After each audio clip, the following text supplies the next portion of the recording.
comes the, here comes the, y'all don't really want it like that. Yeah, here comes the, no, here comes the, oh, here comes the, y'all don't really want it like that. Yeah.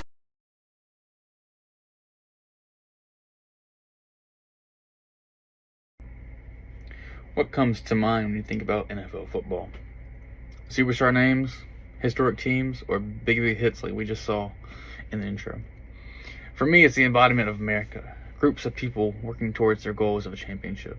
However, behind the scenes in the NFL lies some dark underlying issues of racism and unequal opportunity for African American players. And the focus of today is the issue that is race norming, a term defined by the Scientific American as, quote, an afterlife of slavery. Race norming is used to baseline all players to a specific cognitive level before doing tests on players. This is used notoriously in testing for chronic traumatic encephalopathy, or CTE, in which many players have been diagnosed with post-mortem.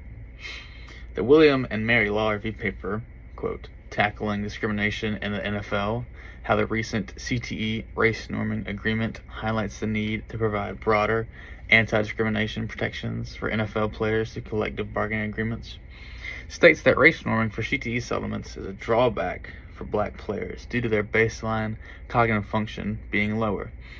Thus, it is more difficult to achieve payouts for medical testings. The paper also argues for revision of the collective bargaining agreement, or CBA, in order to more fully address the problem of race norming.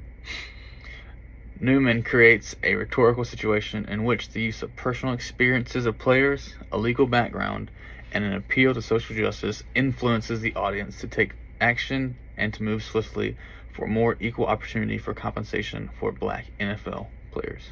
Firstly, Newman addresses her audience as aspiring law students, as the text is featured in the William and Mary Law Review. Newman's main path of solving racial injustice in this case is to change the CBA, a method learned by law students, and is used to show students how this can be powerful to stop an organization as big as the NFL. However, a secondary audience that could be as important, if not more, are social justice advocates. Newman writes not just to an audience of law students, but to members of the media who call on the NFL to reflect on how it treats its colored players. Newman highlights the importance of the media, saying, quote, social media and news outlets are without a doubt a way to begin bringing to light issues of racism that have been prevalent in the NFL for a long time.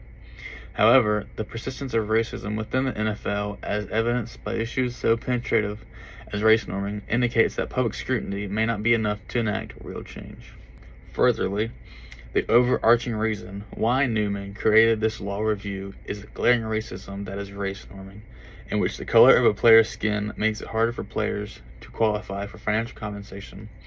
Newman, with her law background, features the class action lawsuit Henry et al. Versus National Football League et al. As a method to voice her credibility and establish a basic sense of trust with her audience, saying, quote, NFL players are being denied the full benefit of the concussion settlement due to the NFL's use of race norm scores.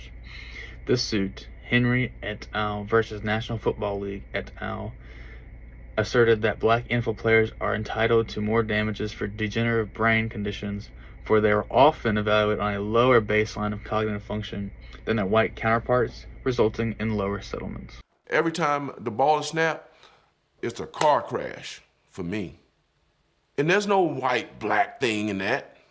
They don't hit me less because I'm black, or harder because I'm black. It's the same thing. Players just like Henry are experiencing the same racial injustice around the league. Newman chose to use these examples like Henry and his lawsuit in order to highlight personal stories and tap into the emotions of players. This use of raw emotion, real stories that impact real people mentally and financially, help convey a sense of hopelessness for Henry, and thus tell a story to the audience that action must be taken as soon as possible, or more players will become like Henry. Overall, Newman's choices of rhetorical strategies are tied with her legal background and apply the personalness of how each player is affected. This is a real problem, and the choice of highlighting a number of law cases is useful, as the audience of law students will be able to recognize these cases effectively and understand the author's use of rhetoric. To the audience of outsiders without law experience like myself, the use of personal players like Davenport and Henry is crucial in the showing of the social justice that this article also applies to. Enjoyers of the NFL should take a step back after reading this paper and evaluate the extent to which the NFL actually cares for their players, or if their only use is to create profit for their organization. Said, why didn't you use the black norms? And I wrote back, basically, I didn't use the black norms because I thought it was unfair to apply one set of norms to one of the player groups and another set of norms to another group of players.